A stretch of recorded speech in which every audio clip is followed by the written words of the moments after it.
গরিবকে সাতায়নি। টিএমসি হোক, সিপিএম হোক, আমাদের গরিবকে কোনো দিন সাতায়নি। কিন্তু এই সরকার আর আমাদের নেই দরকার।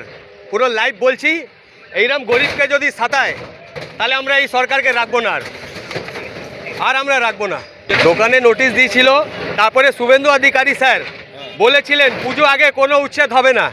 দেখুন আমরা ওই পেপার পড়ে আমরা চুপচাপ হয়ে গেছি কি চলো, আমাদেরকে তো কমাস সময় পেলাম, কিন্তু নোটিশ দেওয়ার ওই শুভেন্দু অধিকারী তাহলে কি ভ্যালুটা রয়ে গেল?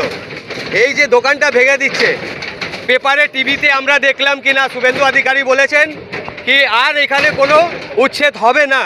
তো এখন কি করে উচ্ছেদ হচ্ছে, এই জবাবদায়ী কে হবে? আমি সরকারকে নোটিশ দিয়েছিলেন, নোটিশ তো অনেক, এই তো এটাই দোকান, এটা হচ্ছে আমার বাবা।